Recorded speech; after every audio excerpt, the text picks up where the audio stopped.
You guys have been greatly enjoying the Protector G2 videos that I've been putting out. So I got a treat for you today. Let's talk about the Protector of Ice. We're going to see if this set is any good. We're also going to talk about the pieces that come in this set and see how you can use them in your own MOCs. And then we're going to check out a few revamps of this set. We're going to take a look at 3 of them. Let's do it. This is the Protector of Ice, although their actual canon name is Isota. I like how decked out this guy is. They've got that sick shield, which actually also doubles as a bit of a buzzsaw.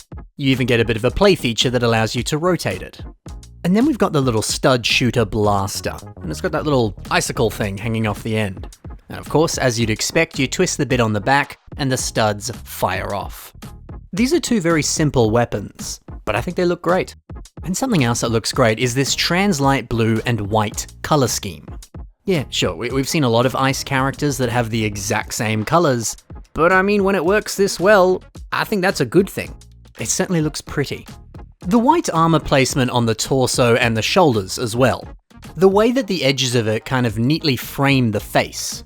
To me, it kind of reminds me of like a big, puffy winter jacket. It looks like he's, nicely insulated from the cold. He's all rugged up for the winter. Maybe that's a bit of a stretch to think that. But hey, regardless, having 3 of this piece in such close proximity to one another, it does look pretty cool. And of course, like all the Protectors, he comes with a skull spider. This one is silver. I feel like this play feature doesn't get enough love. Because with the inclusion of 5 extra pieces, you get an enemy for them to fight. You get a fun possession-style play feature, and all of that is wrapped up in one set. You don't have to go out and buy a whole bunch of other stuff just so you can have a good guy fight a bad guy.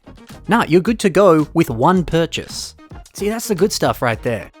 One thing I have seen people complain about with this set is the fact that he has no lower arms. And yeah, I get it, it is a bit of a shame. Although something about it does make them look a little bit adorable.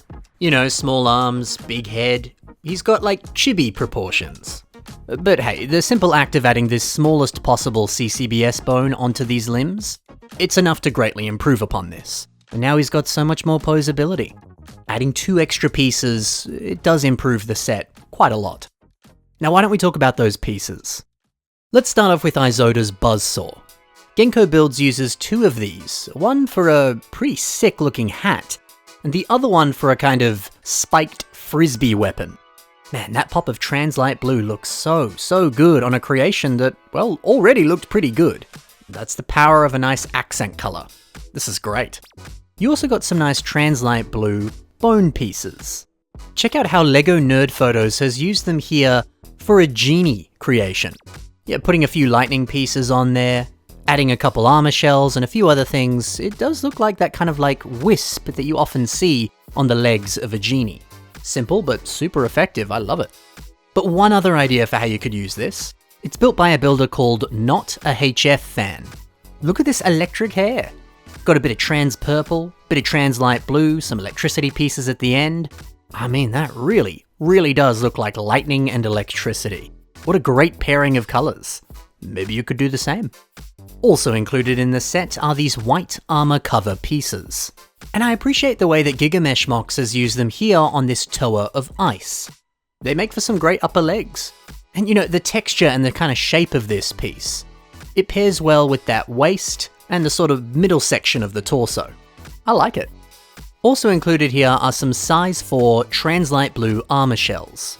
Velociraptor uses them on this adorable creation that's kind of coming out of the water. And I mean, dude, the way that this actually does look like splashing water, or I don't know, water that's just sort of brushing up against their body. This might be the best use of this piece I've ever seen. It really does look like the real thing. Now over to the mask that comes with this set.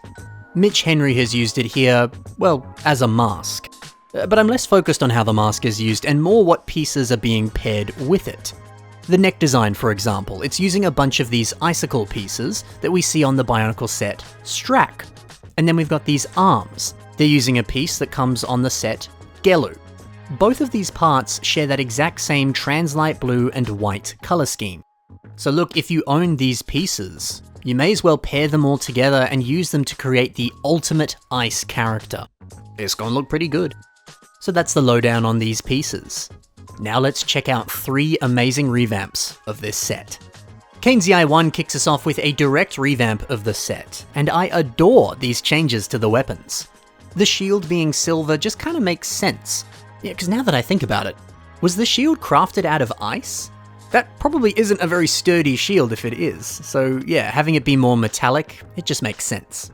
And look, I do miss the blaster, but a good old trident style weapon like this, that's pretty cool. Nice idea to use some silver claw pieces, a Ninjago weapon, and even a little stud in the center there. It's amazing how much detail has been packed into such a small, teeny tiny weapon. And it's also nice to see him finally having some lower arms. If you're gonna revamp this set, you really do need to add those in. This rocks. Shubi 4000 is up next, and this is the Lord of the Ice Protectors. It's kind of a cool idea. And you know, the larger size and the, I guess, sort of ceremonial fur garments that he's wearing, it's a good fit. They look like a lord. And actually, yeah, adding fur pieces onto an ice-themed character, that's a good match. Of course they're gonna need stuff like that. They live in ice climates. One of the best areas here has to be the torso. You'll notice that it's using one of these iconic Hero Factory torso pieces. But whenever they appeared on a set, you often saw like a blue hero core right there in the center. Now, if you're building a Bionicle character, it doesn't make much sense to have a big old H in the center of their chest. So this is smart. You remove that hero core and you fill the space with other pieces, so you cover up that H-size indent in the center. And now you get all of the awesome aesthetic of that torso, but you strip away any form of Hero Factory from it. So it's gonna look perfect on a Bionicle. I think that's great stuff, dude. This is just a great revamp.